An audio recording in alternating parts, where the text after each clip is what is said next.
الفاتحة إلى حضرة النبي مصطفى محمد صلى الله عليه وسلم وعلى آله وأزواجه وذريته وأهل بيته وأصهاره وأنصاره وأشياخه ومحبه ومحبته ثم إلى أرواح آبائنا وأمهاتنا وأجدادنا وجداتنا وأعمامنا وعماتنا وأخوالنا وخالاتنا وأصولنا وفروعنا وأهل بيتنا وذوي الحقوق وجبت علينا خصوصا صاحب الكتاب شيخ يوسف بن إسماعيل النبهاني وأصولهم وفروعهم وجميع مشايخنا ولمن أوصانا بالأخير وجميع أولي الله في الأراضي العجام خصوصا جميع أصولها والكرماء وأولياء أحياء منهم وأموات منهم في هذه البلدة أن الله يتغشاهم بالرحمة والمغفرة وأن الله يعلي درجاتهم في الجنة وينفعنا ببركتهم وأسرارهم وأحوالهم ونفقاتهم نوينا ما نوى به السلف الصالح وإلى حضرة النبي مصطفى محمد صلى الله عليه وسلم الفاتحة. بسم الله الرحمن الرحيم الحمد لله الرحمن الرحيم مالك يوم الدين إياك نعبد وإياك نستعين اهدنا الصراط المستقيم صراط الذين أنعمت عليهم غير المغضوب عليهم ولا الضالين آمين.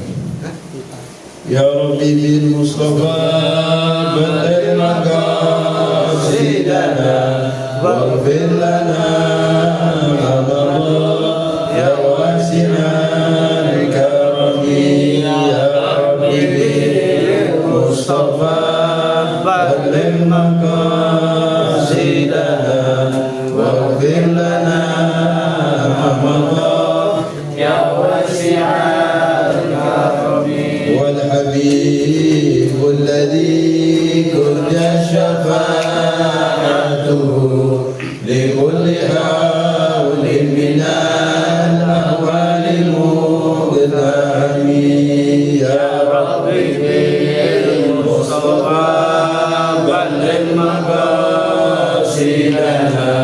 واغفر لنا ما مضى يا واسع الكرم والنبيون الآمرون فلا أحد أبر في قول لا منه ولا نعمي يا ربي بالمصطفى بلغ مقاصدنا واغفر لنا ما مضى يا واسع الكرم.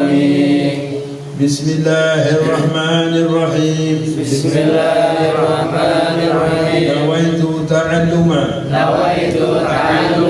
وتعليما وتذكرا وتذكيرا والنفع والانتفاع والإفادة والاستفادة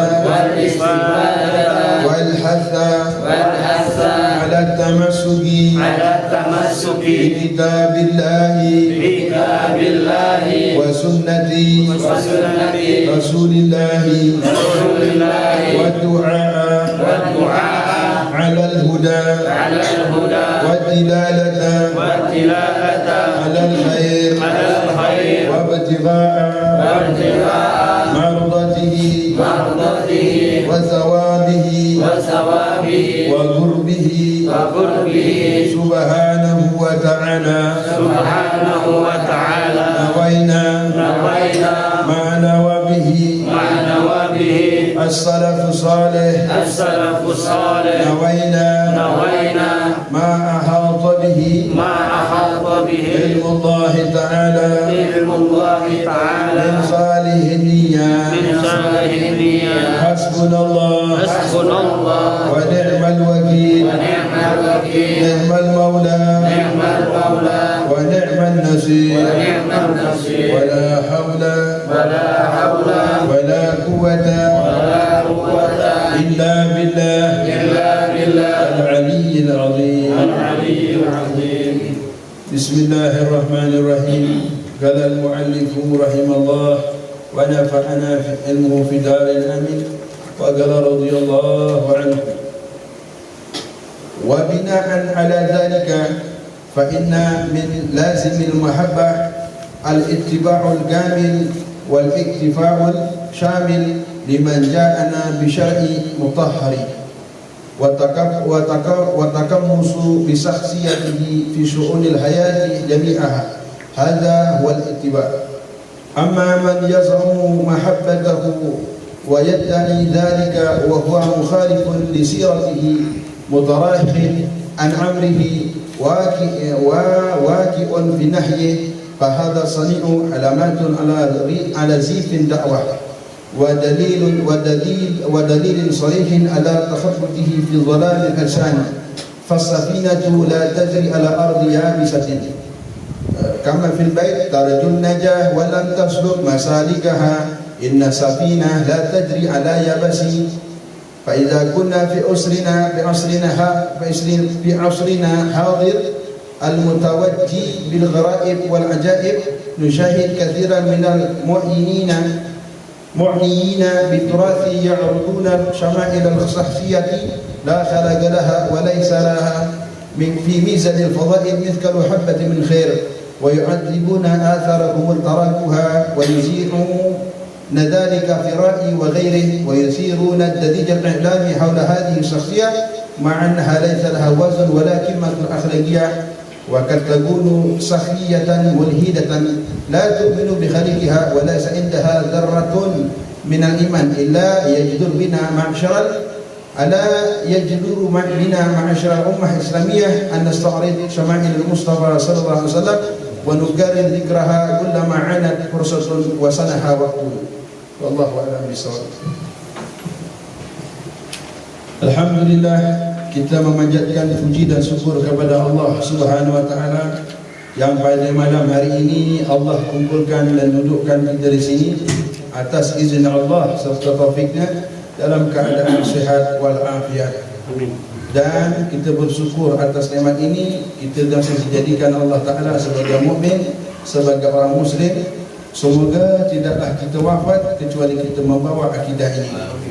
Salawat dan serta salamnya selalu kita haturkan kepada junjungan kita Sayyidina wa Habibuna Muhammad sallallahu alaihi wasallam dengan harapan agar kita menjadi orang-orang yang kelak dapat syafaat beliau di hari kiamat. Amin ya rabbal alamin.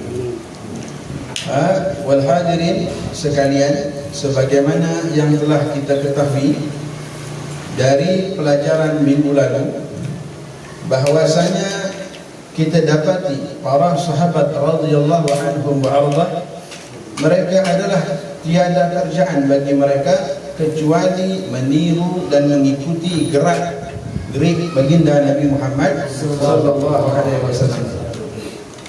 Hatta sekalipun dalam hal-hal yang itu mungkin sesuatu adat istiadat Nabi Muhammad, mereka rela mengorbankan kesukaan mereka demi mengikuti kesukaan Nabi Muhammad sallallahu alaihi wasallam. Kenapa? Karena tolak ukur kemuliaan seseorang itu di hadapan Allah, ingat catatannya, tolak ukur kemuliaan dan derajat seseorang di sisi Allah seberapa mulia dan tingginya tergantung sejauh apa dia memanut dan mengikut kepada Nabi Muhammad. Idza rafa'al kadamu wada'tu kadami ala mawdi' kadami. Apabila Rasulullah angkat telapak kakinya, maka aku letaklah telapak kakiku di mana tempat letaknya telapak kaki Nabi Muhammad sallallahu alaihi wasallam. Ini suatu contoh di mana orang-orang zaman dulu benar-benar mengikuti langkah Nabi Muhammad. Nah, maka itu kalau orang mengaku mahabbah, cinta sama Rasulullah, mana buktinya? Cinta itu bukan pengakuan, bukan dakwahan, tapi adalah pembuktian.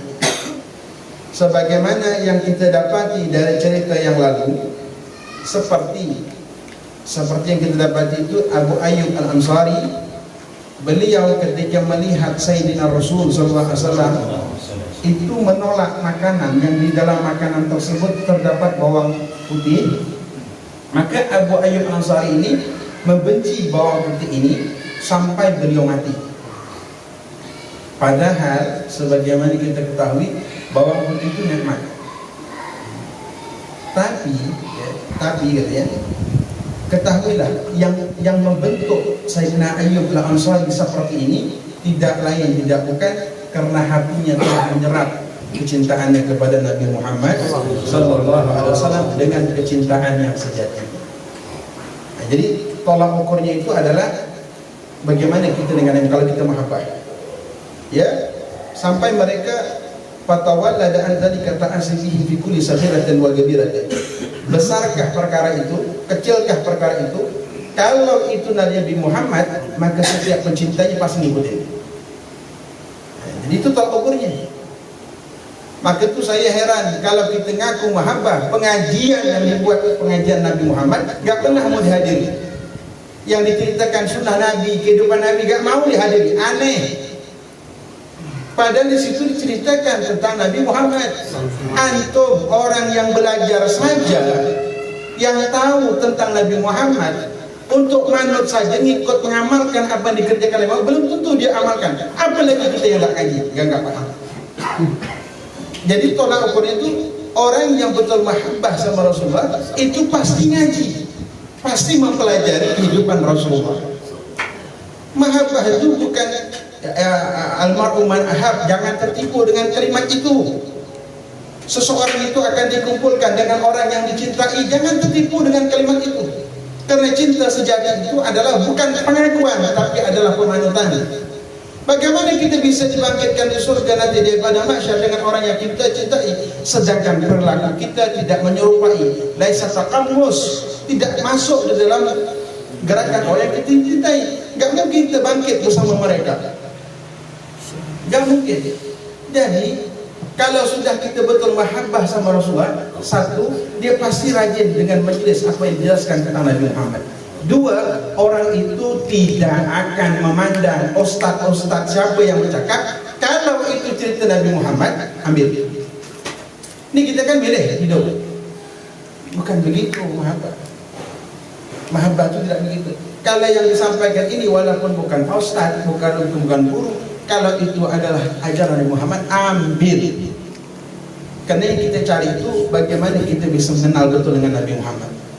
Semakin kenal kita dengan Rasulullah, makin timbullah mahabbah kita, pengagungan kita dengan Rasulullah. Itu dijelaskan dari minggu yang lalu. Oleh karena itu, binaan ala hadza, berdasarkan dari cerita itu, ya. Fa inna min lazimil mahabbah, sesungguhnya di antara keharusan pecinta itu, di antara keharusan dalam mencinta itu adalah ittiba'ul gamil wal iktifa'u syamil, mengikuti dengan sempurna dan menyeluruh liman ja'ana bi syar'il mutahhari, terhadap orang yang membawa syariat yang suci. Siapa dia? Sayyidur Rasulullah sallallahu alaihi wasallam. Jadi yang namanya mahabbah itu buahnya akan ittiba, ngikut. Dan pengikutannya itu dengan pengikutan yang sempurna serta menyeluruh terhadap insan yang membawa syariat yang suci ini. Wa takabbusu bisakhiyatihi fi su'il hayat jami'ah, dan orang itu akan menjelma di dalam sosok Sayyidina Rasul di seluruh kehidupannya. Kalau orang mahabbah tadi, dia akan takamus, akan menjelma, akan mempraktekkan, akan meniru sosok Nabi Muhammad di dalam seluruh kehidupannya. Jadi jangan nak ngaku-ngaku mahabbah kalau belum sampai ke makam ini. Jadi mahabbah itu letaknya bukan pengakuan tapi praktek. Saudaraku sekalian, ngerti? Paham tak? Jangan kita suka tertipu dengan almarhum ma'aman ahad. Kalimat itu benar, tapi jangan salah penggunaannya. Kita nanti dibangkitkan sama dengan orang yang kita sayangi kalau kita bisa takamus, serupa menjelma dalam bentuk orang yang kita cintai tadi. Kalau kita ngaku cinta tapi prakteknya enggak sama, bohong namanya. Nah, itu bohong.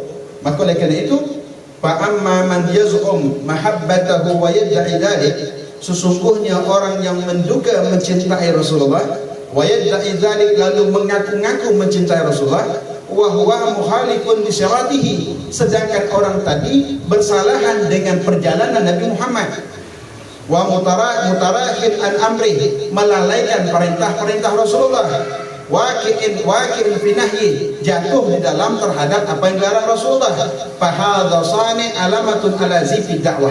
Perbuatan yang seperti ini adalah simbol atau tanda orang tersebut palsu pengakuannya.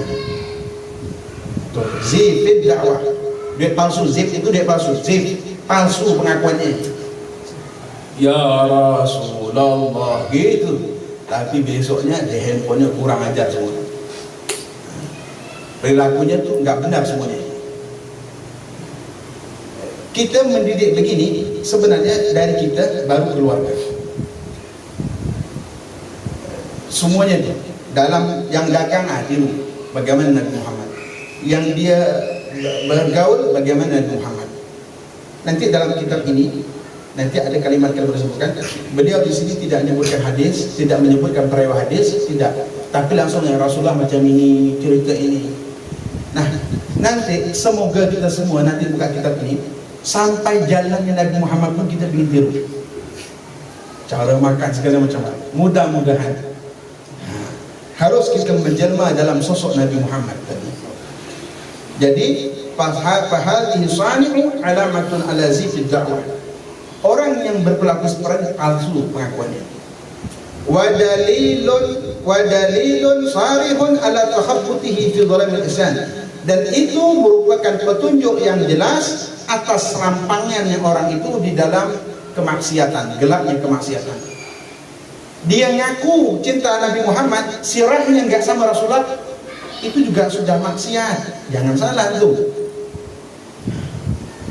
Masuk kita di dalam itu semua. Lalu kalau kita ditanya, antum cinta nggak Rasulullah? Nggak cinta, nggak boleh juga. Melakukan cinta kita nggak boleh juga. Ente cinta, ngakukan cinta tapi takut dosa, kita nggak niru Nabi Muhammad. Mengaku tak cinta, kata tak boleh juga. Gimana? Diam saja, buktikan dengan praktek. Mari kita belajar duduk sama-sama, kita belajar. Apa kata beliau? Fasafinah la tajri ala ardin yabisah. Ketahuilah, kapal itu tidak berlayar di atas darat. Paham? Safinah la tajri ala ardin yabisah. Kapal itu, perahu itu tidak berlayar, tidak berjalan di atas daratan. Antum ngaku mahabbah itu ngikut. Gak akan pernah orang tersebut dikatakan mahabbah sama Rasulullah kalau tidak ngikut Nabi Muhammad, tidak ngikuti Rasulullah. Sebagaimana gak akan pernah kapal itu berjalan selama kapal itu masih berada di atas darat. Gak akan pernah.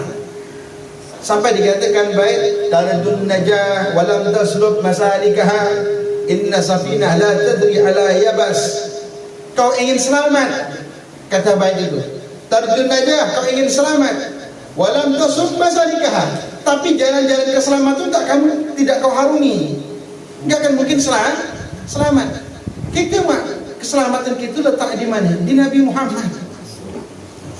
Kita ambil min manahil, dari air minum mereka kita serap, walaupun tidak sempurna, walaupun tidak sedikit demi sedikit. Ini yang ngomong juga tukang maksiat, tukang menentang Nabi Muhammad.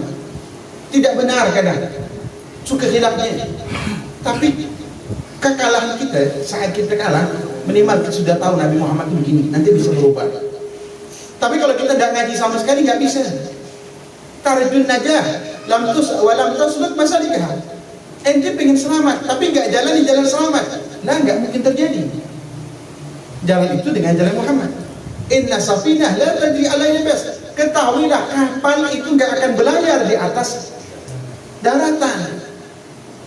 Ambil itu jalan. Kalau orang betul-betul mahabbah sama Rasul, mahabbah sama Nabi Muhammad, dia akan mendengarkan kalam itu dari siapapun, kalam itu keluar dari mulutnya tapi berhubungan dengan Rasulullah, nggak beda-beda orang.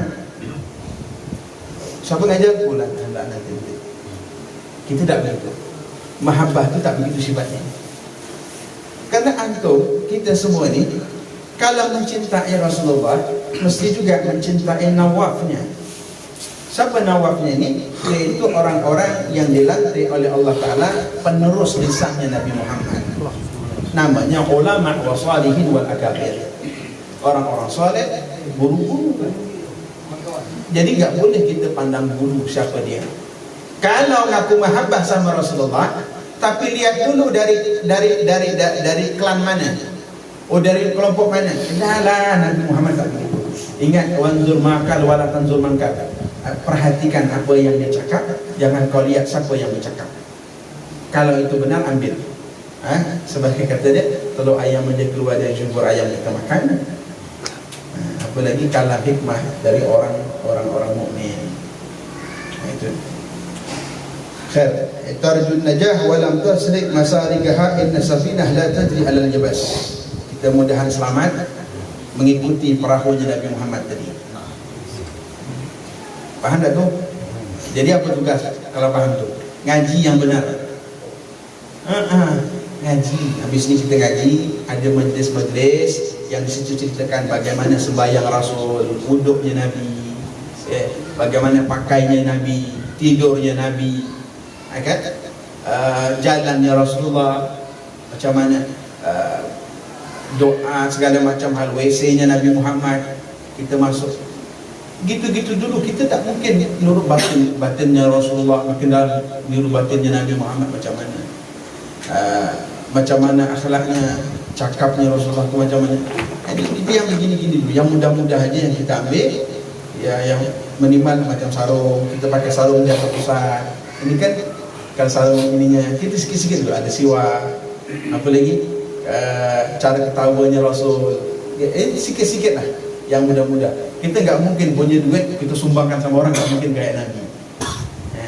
Tapi mudah-mudahan dengan yang sedikit ini Allah pandang jadi bukit lama-lama jadi gunung. Yang sedikit ini, itu kita. Wa idza kunna fi asrina hadir, jika kita berada pada masa sekarang, al-mutamawwij, di mana di situ bergelombang bil gharaib wal ajaib, dengan hal-hal yang aneh dan unik-unik zaman sekarang. Benar enggak? Nusyahid kasiran minal mu'niyina, kita akan melihat kebanyakan dari orang-orang yang memperhatikan bituras, akan pusaka. Kita lihat zaman sekarang hal-hal yang ajib-ajib itu banyak, yang orang-orang perhatian dengan pusaka. Yu'raduna syama'ilal syakhsiyah, yang mereka tersebut memamerkan akhlak-akhlak sosok-sosok manusia la khalaqalah, yang enggak ada baiknya zaman sekarang. Benar enggak? Walaisa laha bi mizanil fadail, yang mana orang itu tidak memiliki dalam timbangan kemuliaan miskalu habbatin min khair, seukuran kebaikannya sebesar biji pun tidak ada. Orang itu yang diagung-agungkan zaman sekarang itu orang kebaikannya dalam timbangan kemuliaan, orang itu enggak ada mulianya walaupun sebesar biji. Wa yu'adzibuna atharahum allati taraku, tapi mereka mengagungkan peninggalan-peninggalan orang itu. Orang zaman sekarang mengagungkan sejarah-sejarah, pusaka-pusaka, peninggalan-peninggalan orang-orang yang enggak baik lagi. Wa yudhi'una dzalika fi ra'i wa ghairihi, bahkan mereka siarkan itu semua, baik orang yang pandai melihat ataupun yang tak pandai melihat, dalam afini ataupun bukan afini, disebarkan itu semua. Wa yusiruna ad-dajjal alam hawla hadhihi syakhsiyah, bahkan mereka tersebut berteriak dengan teriakan pemberitahuan seputar orang tadi. Dikasih ini begini. Yang orang yang enggak ada baiknya dari itu, yang orang yang enggak ada kebaikan dalamnya walaupun sedikit besar biji. Jangan sekarang. Ma'anna halai sawadun walakin akhlaqiyah. Beserta orang itu enggak punya timbangan ukuran akhlak yang baik. Tapi orang seru-serukan, orang sebut-sebutkan, waqad takunu syakhsiyatan mulhidatan. Itu terkadang orang kafir. Yang sejarahnya itu, pusat peninggalannya itu dieluk-elukan, dibaca-bacakan. Terkadang itu orang kafir, enggak ada akhlaknya. Tapi kita lihat zaman sekarang orang kumandangkan yang begitu-begitu. Orang ceritakan yang begitu-begitu. Wala tu'minu bi khaliqah, orang enggak beriman dengan Allah penciptanya.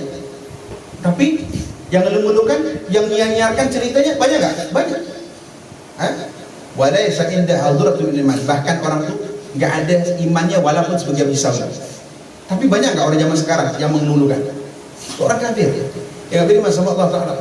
Lihat ini, lihat ini baju ini, baju anak dipakai Cristiano Ronaldo. Bekas keringat jadi kita bangga pikir. Anak kemarin ke sono, ketemu sama dia, dikasih baju. Gitu enggak? Miniatur kadang-kadang yang miniatur bangunan seperti bangunan Buddha, dibuat miniaturnya, dijual, kita beli sejarah, taruh dekat rumah kita. Benar kan? Orang itu kan itu patung yang bersejarah ceritanya, ada Muslim dibuat ukiran. Nabi Muhammad ada nggak gitu? Ala yajudu bina ma'syaral islamiyah, ketahuilah sangatlah pantas bagi kita wahai saudara-saudara yang muslim an nastaqrid sama'il Mustafa sallallahu alaihi wasallam untuk memaparkan, untuk menerangkan akhlak-akhlak Sayyidina Rasulullah SAW. Kalau mereka pede itu yang ditampilkan tuh orang-orang nggak ada akhlaknya, yang nggak beriman bahkan kafir dengan Tuhannya, kita sangat jedar, sangat layak untuk memaparkan sifat Nabi Muhammad. Orang yang kita kata tarjun najah walantas masalikah, selamat Nabi Muhammad jalannya jauh daripada celaka tuh. Celaka saya pun celaka. Jangankan kita begini. Maka tuh kita nih kalau jadi baca majlis begini, ratib begini, itu jangan sekedar-sekedarnya. Beramal itu jangan sekedar-kedar. Jadikan itu sebagai pakaian kita setiap hari. Oke lah. Contoh simpelnya, sholat. Orang yang biasa melaksanakan sholat, ketika dia nggak sholat, jangankan ketika sholat, terlambat aja sholat, gelisah nggak? Gelisah nggak? Gelisah. Kapan dia tenang kalau dilaksanakan itu? Ini contoh simpel. Orang yang selamat itu orang yang tenang, damai. Karena sudah biasa mengamalkan apa yang diamalkan Nabi Muhammad, contohnya sholat, lalu ditinggalkan, gelisah pasti. Orang yang biasa baca wiridan lalu nggak baca wiridan, hari itu seperti ada yang tak sempurna. Kenapa? Itu sudah masliknya kita, sudah jalannya kita. Antum tinggalkan, melahirkan kegelisahan. Nah, itulah Nabi Muhammad dapat menjadikan Rasulullah tadi itu adalah contoh kita. Kalau hari ini saya nggak tahu Nabi Muhammad, tidak tenang hidup. Orang maksiat tenang nggak? Tenang nggak? Yang zina, yang minum khamar, sekarang tenang nggak? Nggak pernah di gudang ketenangan. Kenapa? Jalan itu menuju kebinasaan. Orang mukmin dia miskin, hidupnya apa adanya. Tapi kalau dia berjalan dengan Nabi dia bahagia, dia tenang, dia damai, dapat kepuasan di dalam sana. Ambil itu jalan, ikuti jalan itu, jangan tidak diambil. Saya memang masih muda, mungkin banyak-banyak bapak-bapak, lebih banyak negara. Tapi kita tidak salah kadang-kadang saling menasihati dan mengingatkan bersama-sama lain. Habis dari pengajian ini, ngajilah lagi, cari belajar ilmu bagaimana Nabi Muhammad, bagaimana hati Rasulullah, bagaimana perjalanan Nabi Muhammad, bagaimana dermawannya, bagaimana tawaduknya, bagaimana pemaafnya. Ini kan semuanya butuh, jangan salah. Pahit kita di saat di dunia ini, nanti kita gembira di akhirat. Rasulullah pernah bilang sama kita, matinya seorang mukmin itu hadiah. Mati orang mukmin itu hadiah. Kapan mati itu jadi hadiah? Kalau kita berjumpa dengan Allah dalam keadaan kita menyerupai Rasulullah. Karena hidup ini tempat payah, tempat susah, melawan nafsu, melawan syaitan, ya, mengekang rasa maksiat. Kapan kita mati? Nanti kita bebas dari hal ini. Kalau jalannya seperti jalan Nabi Muhammad. Kalau enggak, bukan bebas, justru awal dari penderitaan. Kalau tidak serupa di situ. Kalau kita berjalan, dunia sudah susah, mati. Tahu mati-mati nggak beriman, atau beriman tapi maksiat, kemana perginya? Ke neraka juga. Itu awal penderitaan, bukan awal pembebasan. ambil jalan ini seperti yang kita sebutkan dalam kitab Bidayatul Hidayah. Nah, kita belajar kitab itu, kita kaji, kita amalkan sedikit demi sedikit. Jangan kita tak mau belajar. Jadi sangatlah pantas kita ni untuk memaparkan sifat-sifat Nabi Muhammad. Wa nukarriru dzikraha, dan kita mengulang-ulang penyebutan cerita tadi ini. Katanya, kullama anat fursatun wa sanahal waqt. Selagi masih ada masa, kesempatan, luang waktu, kita sebutkan, kita ulang-ulangkan. Inilah agar kita, para pendakwah semuanya, jadi khuddam, masuk dalam untaian sebagai pembantunya Nabi Muhammad. Saling sampai. Kita amalkan sedikit demi sedikit. Fa inna dzalika ada ila husnil i'tida' wa ba'ithu ila jamil i'tida'. Karena kita sering mengulang-ulang cerita Rasulullah, itu akan mengajak kita untuk memanut dan mengikut sama Rasulullah. Nanti kita sebutkan di sini. Sikit lagi ya.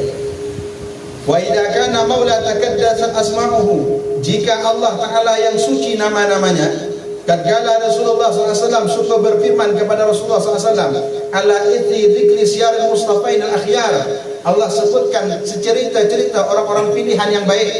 Apa dalam Quran katakan, wa kullan naqussu alayka min anba'ir rusul ma nusabbitu bihi fuadak.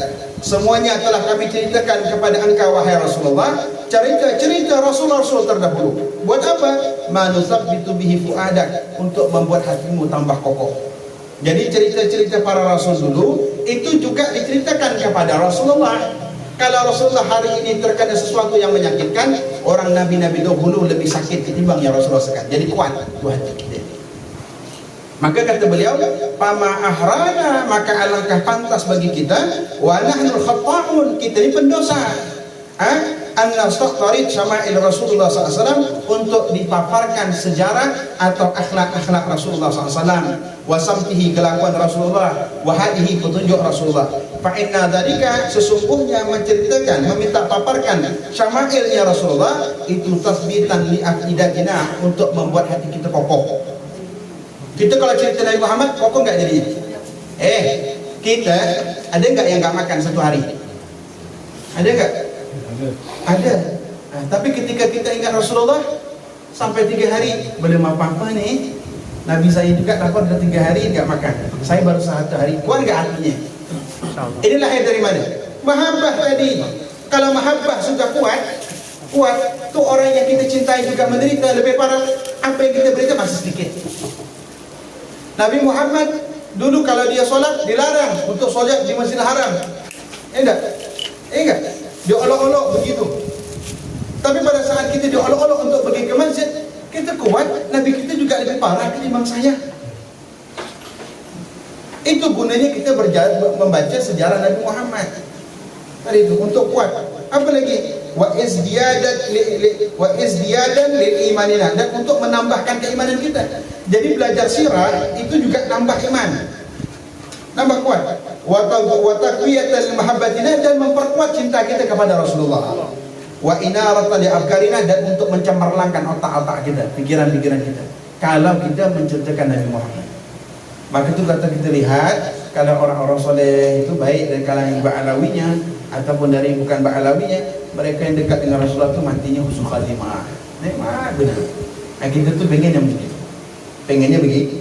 Ya saudaraku sekalian, hidup mewah macam kita ni, senang semuanya, macam gini keadaan kita ni semuanya, belum tentu buat kita jamin mati dalam keadaan husnul khatimah. Belum tentu. Kita tidak tahu. Tapi setidak-tidaknya walaupun itu sesuatu yang rahasia, tapi kalau kita sudah menjalani jalan untuk keselamatan, insya-Allah tak akan ada sesat, pasti akan selamat. Itu aja. Dan ini pun tidak memastikan kita untuk jadi benar, untuk kita selamat, tidak. Tapi jalanilah jalan-jalan Rasulullah, maka kita mendapatkan kemuliaan seperti yang didapati oleh Nabi Muhammad sallallahu alaihi wasallam. Nanti habis ini kita akan menceritakan tentang menakib Syekh Yusuf Ismail An-Nabhani. Habis ini cuma kalimat-kalimat yang singkat saja tentang kitab ini. Nanti kita ceritakan Syekh Yusuf itu bagaimana. Nanti kita ambil ceritanya dah. Semoga bermanfaat apa yang kita baca dan kita dengar ini, dan Allah Ta'ala jadikan kita insan-insan yang bisa memanut dan meniru kepada Rasulullah Sallallahu Alaihi Wasallam dalam hal yang kecil maupun yang besar, dalam hal istiadat maupun dalam hal syariat, sehingga kita kembali dan kepada Allah Ta'ala, sehingga dipandang oleh Allah Ta'ala mirip sekali dengan Rasulullah. Amin ya rabbal alamin. Allahumma fa'na bima 'allamtana wa 'allimna ma yanfa'una wa zidna ilman. Allahumma inna na'udzubika min ilmin la yanfa' wa qalbin la yakhsha wa nafsin la tashba' wa ruhin yusma' wa sallallahu ala sayyidina Muhammadin ala alihi wa sallam. Walhamdulillahi rabbil alamin wa la aqulu minkum assalamu alaikum warahmatullahi wabarakatuh.